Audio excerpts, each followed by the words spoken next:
अस्सलाम वालेकुम friends, welcome back to top smarties. Drama serial Behroop जो बहुत ही ज़बरदस्त मोड़ पर आ चुका है। बहुत ही ज़बरदस्त ट्विस्ट आने वाले हैं अब इस ड्रामे में। हम सबको जिस ट्विस्ट का इंतज़ार था तो लीजिए अब वो बहुत ही जल्द इस ड्रामे में आ जाएगा, यानी कि किंजा के घर सोतन बनकर सोनिया बहुत जल्द आने वाली है। जुल्फी का जो फ़ोन उसकी माँ को आया तो वो ड्रामा कर रहा था। अब माँ ने जो फ़ोन पहले किया था तो खर्चा मांगा था कि सोनिया भी जॉब नहीं करती और मेरी हड्डियों में भी इतनी ताकत नहीं कि मैं नौकरी कर सकूं और कमा सकूं। मेरे और सोनिया के पास खाने को अब कुछ नहीं, अब तुम ही ने खर्चा भेजना है तो ये घर चलना है। अब जुल्फी जो कि बहुत ही ज़्यादा ड्रामेबाज है, हमें ऐसा लगता है कि वो अपनी माँ को जो फ़ोन कर रहा है अपनी हालत के बारे में बताएगा कि मेरी हालत ठीक नहीं या मैं बहुत बीमार हो चुका हूँ। तो इस तरह से जब माँ बेटे की कराहती हुई आवाज़ सुनेगी तो बेचैन हो जाएगी और सोनिया सोनिया को आवाज़ें देने लगेगी। सोनिया रात के वक्त जो माँ के पास मौजूद नहीं है तो माँ को यहीं पर हार्ट हो जाएगा और हमें ऐसा लगता है सोनिया की माँ की डेथ हो जाएगी।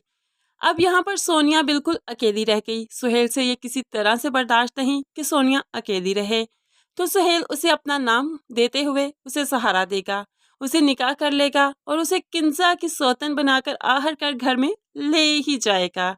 तो यहाँ पर किंजा की सौतन तो घर में आ गई, यानी कि जो गड़ा वो फलक के लिए खोदना चाहती थी कि तैमूर की जिंदगी से फलक को निकाल दे, अब वही गड़ा उसी में वो खुद ही गिर गई और सुहेल के दिल से ही उतर गई, क्योंकि सोनिया जो बीवी के रूप में सुहेल के घर आएगी उसका बहुत ज़्यादा ख्याल रखेगी, उसे बहुत ज़्यादा प्यार मोहब्बत जताएगी कि सुहेल के दिल में सिर्फ सोनिया का राज ही होगा।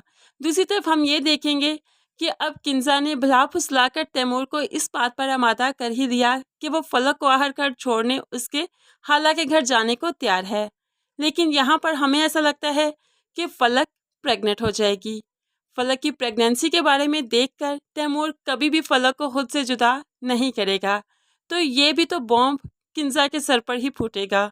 किंजा ने क्या सोचा था और उसकी ज़िंदगी किस डगर पर चल पड़ी, उसने तो कभी वहमो गुमान में भी ये चीज़ें नहीं सोची थी। फ्रेंड्स, क्या आप इन ट्विस्ट के लिए, इन टर्न्स के लिए एक्साइटेड हैं या नहीं? आपको लगता है कि यही सब कुछ होना चाहिए या नहीं? ज़रूर कमेंट्स में बताइएगा। मज़ीद वीडियोज़ के लिए चैनल को सब्सक्राइब कीजिएगा। अल्लाह हाफिज़।